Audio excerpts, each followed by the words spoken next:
Because as you know so well, Americans aren't just electing a president in November.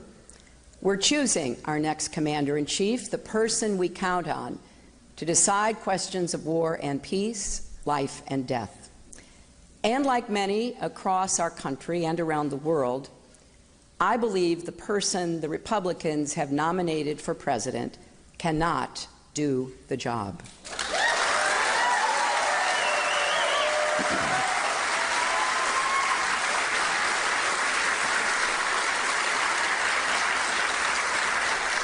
Donald Trump's ideas aren't just different, they are dangerously incoherent. They're not even really ideas, just a series of bizarre rants, personal feuds, and outright lies.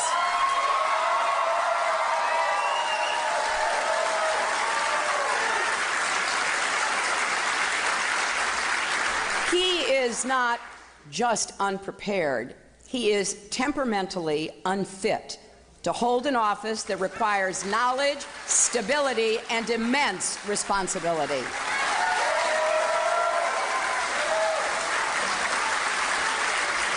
This is not someone who should ever have the nuclear codes, because it's not hard to imagine Donald Trump leading us into a war just because somebody got under his very thin skin.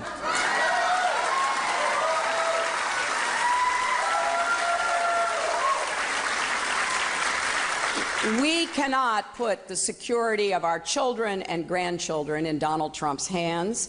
We cannot let him roll the dice with America. This is a man who said that more countries should have nuclear weapons, including Saudi Arabia. This is someone who has threatened to abandon our allies in NATO, the countries that work with us to root out terrorists abroad before they strike us at home. He believes we can treat the U.S. economy like one of his casinos and default on our debts to the rest of the world, which would cause an economic catastrophe far worse than anything we experienced in 2008.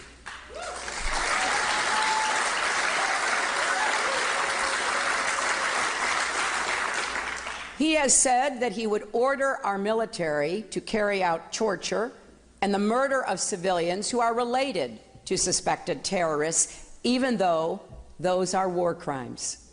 He says he doesn't have to listen to our generals or admirals, our ambassadors and other high officials, because he has, quote, a very good brain. He also said, I know more about ISIS than the generals do. Believe me. You know what? I don't believe him.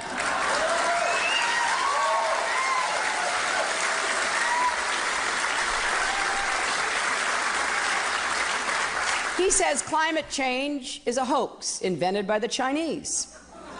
And he has the gall to say that prisoners of war like John McCain aren't heroes.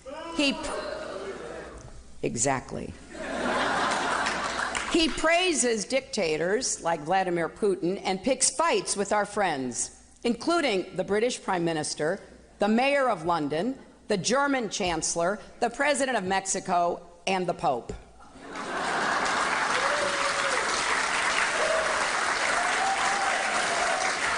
He says he has foreign policy experience because he ran the Miss Universe pageant in Russia. And to top it off, he believes America is weak, an embarrassment. He called our military a disaster. He said we are, and I quote, a third world country. And he's been saying things like that for decades. Those are the words, my friends, of someone who doesn't understand America or the world. And they're the words of someone who would lead us in the wrong direction. Because if you really believe America is weak, with our military, our values, our capabilities that no other country comes close to matching, then you don't know America. And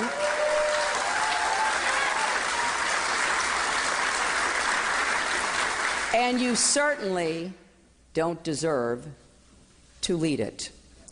That's why, even if I weren't in this race, I'd be doing everything I could to make sure Donald Trump never becomes president, because I believe he will take our country down a truly dangerous path.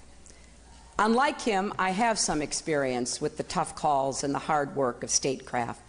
I wrestled with the Chinese over a climate deal in Copenhagen, brokered a ceasefire between Israel and Hamas, negotiated the reduction of nuclear weapons with Russia, twisted arms to bring the world together in global sanctions against Iran, and stood up for the rights of women, religious minorities, and LGBT people around the world.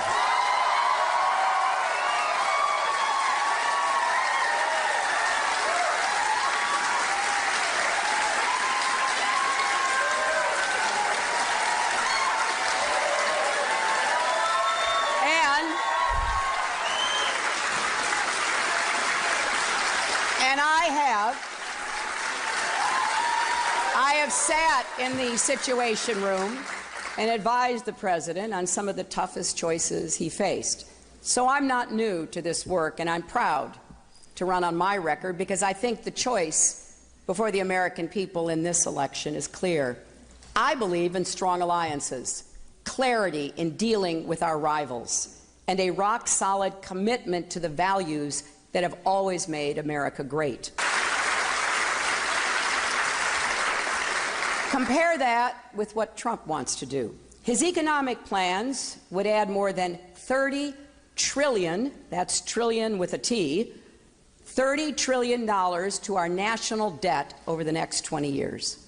He has no ideas on education, no ideas on innovation. He has a lot of ideas about who to blame, but no clue about what to do.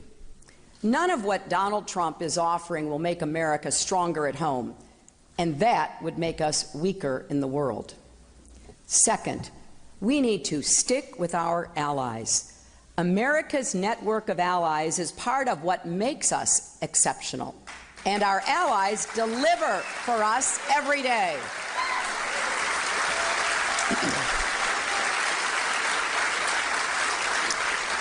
Our armed forces fight terrorists together.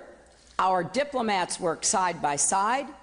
Allies provide staging areas for our military so we can respond quickly to events on the other side of the world. And they share intelligence that helps us identify and defuse potential threats. And it's also the legacy of American troops who fought and died to secure those bonds, because they knew we were safer with friends and partners. Now, Moscow and Beijing are deeply envious of our alliances around the world because they have nothing to match them. They'd love for us to elect a president who would jeopardize that source of strength. If Donald gets his way, they'll be celebrating in the Kremlin. We cannot let that happen. That's why it is no small passing thing when he talks about leaving NATO or says he'll stay neutral on Israel's security. It's no small thing when he calls Mexican immigrants rapists and murderers. We're lucky to have two friendly neighbors on our land borders. Why would he want to make one of them an enemy?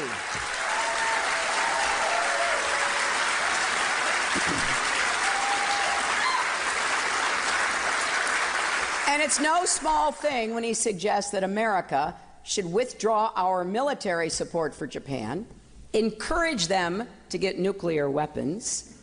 And he said this about a war between Japan and North Korea, and I quote, "If they do, they do. Good luck. Enjoy yourself, folks."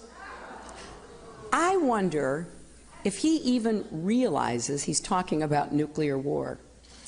Yes, our friends need to contribute their fair share. I made that point long before Donald Trump came onto the scene, and a number of them have increased their defense spending.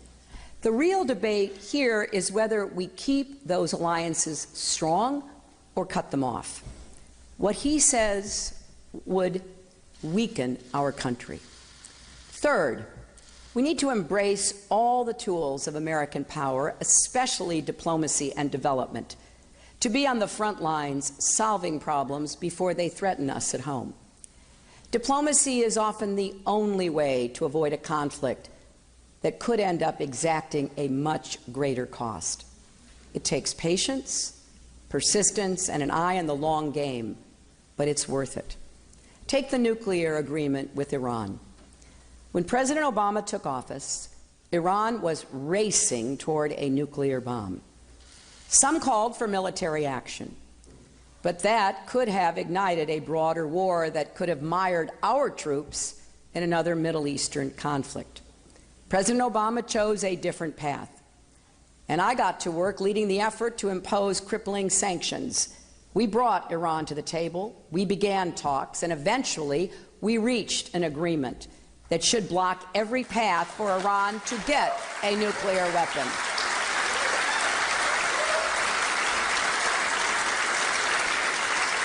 Now we must enforce that deal vigorously. And as I've said many times before, our approach must be distrust and verify. The world must understand that the United States will act decisively if necessary, including with military action to stop Iran from getting a nuclear weapon. In particular, Israel's security is non-negotiable. They're our closest ally in the region, and we have a moral obligation to defend them.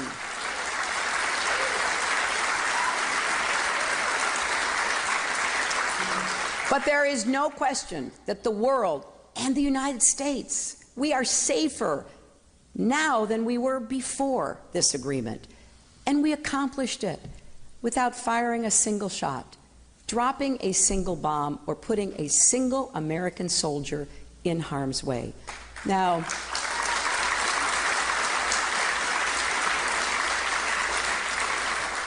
Donald Trump says we shouldn't have done the deal.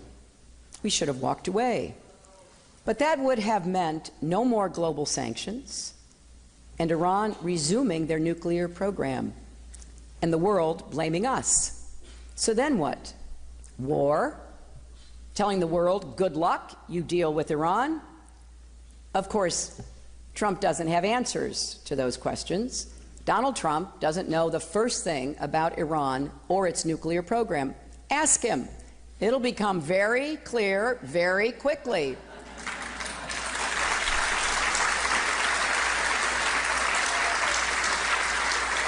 You know, there's no risk of people losing their lives if you blow up a golf course deal.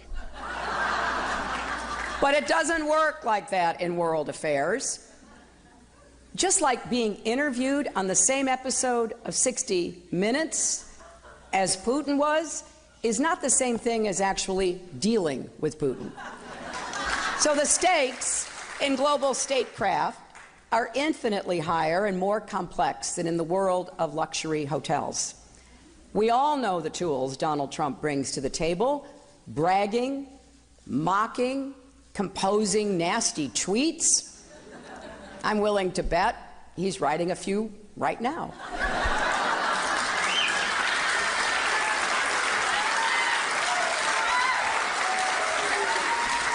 But those tools won't do the trick.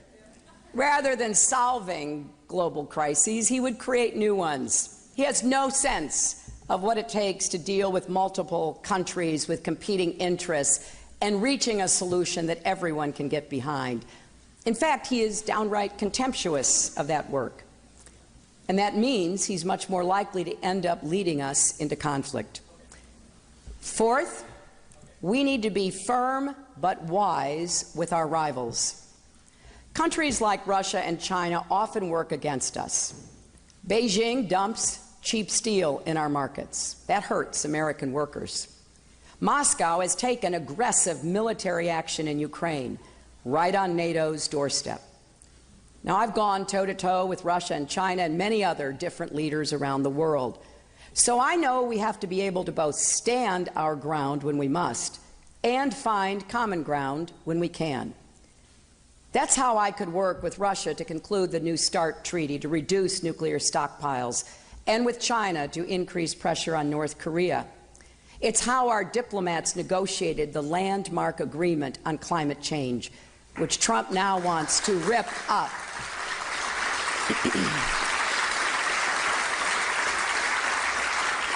The key was never forgetting who we were dealing with. Not friends or allies, but countries that share some common interests with us amid many disagreements. Donald doesn't see the complexity. He wants to start a trade war with China. And I understand a lot of Americans have concerns about our trade agreements. I do too. But a trade war is something very different. We went down that road in the 1930s. It made the Great Depression longer and more painful. Combine that with his comments about defaulting on our debt, and it's not hard to see how a Trump presidency could lead to a global economic crisis. I just wonder how anyone could be so wrong about who America's real friends are. Because it matters. If you don't know exactly who you're dealing with, men like Putin will eat your lunch. Now, fifth, we need a real plan for confronting terrorists. As we saw 6 months ago in San Bernardino, the threat is real and urgent. Over the past year, I've laid out my plans for defeating ISIS. We need to take out their strongholds in Iraq and Syria by intensifying the air campaign and stepping up our support for Arab and Kurdish forces on the ground. We need to keep pursuing diplomacy to end Syria's civil war and close Iraq's sectarian divide, because those conflicts are keeping ISIS alive. We need to lash up with our allies and ensure our intelligence services are working hand in hand to dismantle the global network that supplies money, arms, propaganda, and fighters to the terrorists. And we need to win the battle in cyberspace.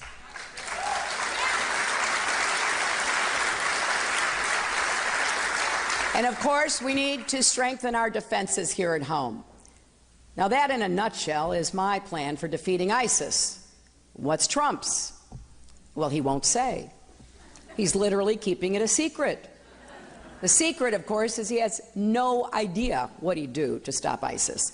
Just look at the few things he's actually said on the subject.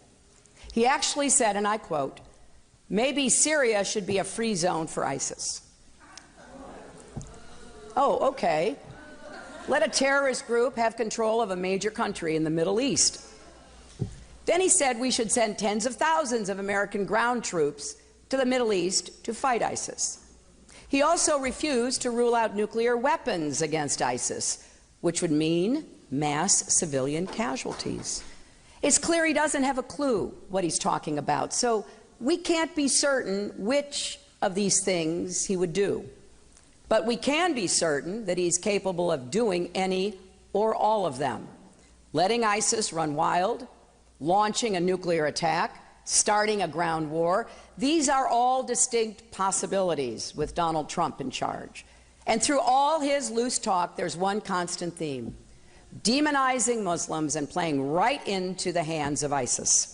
His proposal to ban 1.5 billion Muslims from even coming to our country doesn't just violate the religious freedom our country was founded on. It's a huge propaganda victory for ISIS. And it alienates the very countries we need to help us win in this fight. A Trump presidency would embolden ISIS.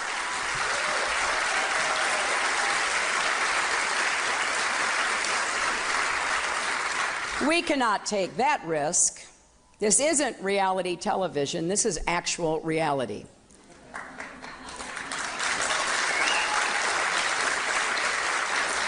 And defeating global terrorist networks and protecting the homeland takes more than empty talk and a handful of slogans. It takes a real plan, real experience, and real leadership.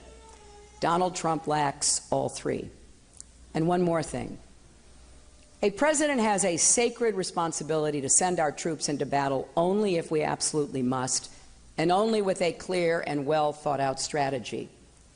Our troops give their all. They deserve a commander-in-chief who knows that. I've worked side by side with generals and admirals and visited our troops in theaters of war. I've fought for better health care for National Guard, better services for our veterans, more support for our Gold Star families. We cannot put the lives of our young men and women in uniform in Donald Trump's hands. Now, sixth, we need to stay true to our values. Trump says over and over again, the world is laughing at us. He's been saying this for decades. He didn't just start this year. He bought full-page ads in newspapers across America back in 1987 when Ronald Reagan was president, saying that America lacked a backbone and the world was, you guessed it, laughing at us. He was wrong then, and he's wrong now. And you've got to wonder why somebody who fundamentally has so little confidence in America and has felt that way for at least 30 years wants to be our president. The truth is, there's not a country in the world that can rival us. It's not just that we have the greatest military or that our economy is larger, more durable, more entrepreneurial than any in the world. It's also that Americans work harder, dream bigger, and we never, ever stop trying to make our country and the world a better place.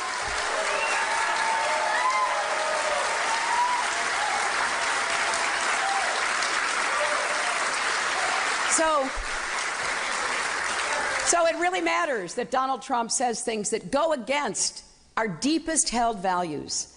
It matters when he says he'll order our military to murder the families of suspected terrorists. During the raid to kill bin Laden, when every second counted, our SEALs took the time to move the women and children in the compound to safety. Donald Trump may not get it, but that's what honor looks like.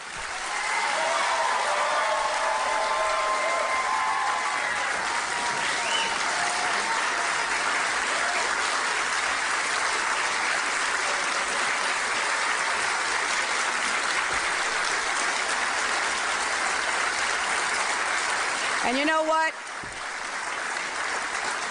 It also matters when he makes fun of people with disabilities, calls women pigs, proposes banning an entire religion from our country, or plays coy with white supremacists. America stands up to countries that treat women like animals or people of different races, religions, or ethnicities as less human.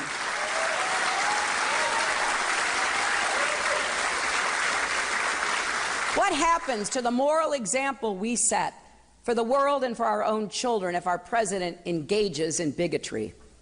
And by the way, Mr. Trump, every time you insult American Muslims or Mexican immigrants, remember that plenty of Muslims and immigrants serve and fight in our armed forces.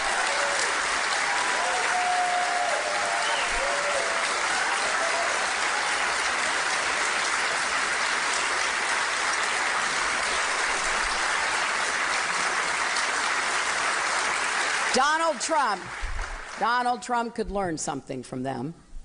And that brings me to the final point I want to make today. The temperament it takes to be commander-in-chief. Every president faces hard choices every day, with imperfect information and conflicting imperatives. That's the job.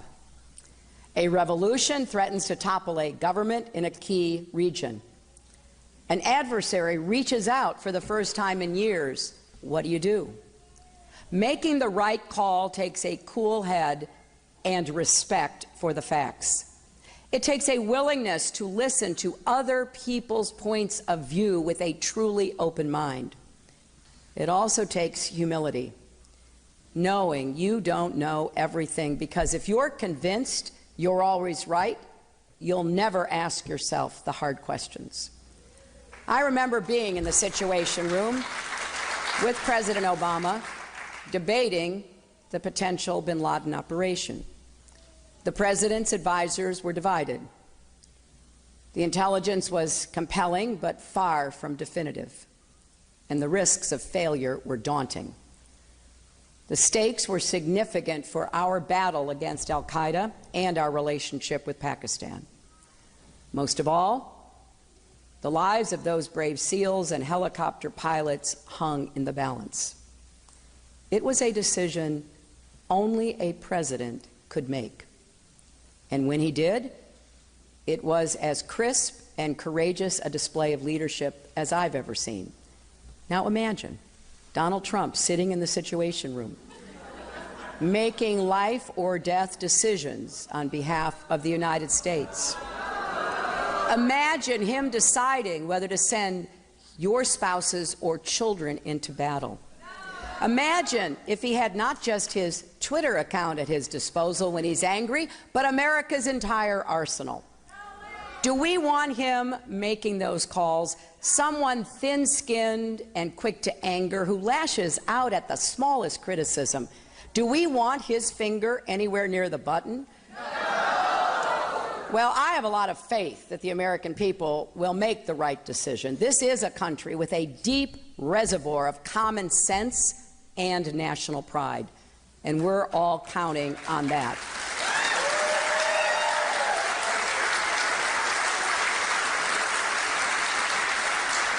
Because making Donald Trump our commander-in-chief would be a historic mistake, and it would undo so much of the work that Republicans and Democrats alike have done over many decades to make America stronger and more secure.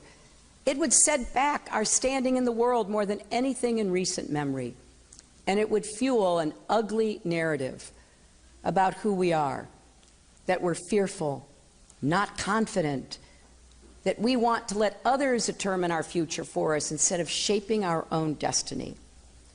That's not the America I know and love. So yes, we have a lot of work to do to keep our country secure, and we need to do better by American families and American workers, and we will. But don't let anyone tell you that America isn't great. Donald Trump's got America all wrong. We are a big-hearted, fair-minded country. There is no challenge we can't meet, no goal we can't achieve when we each do our part and come together as one nation.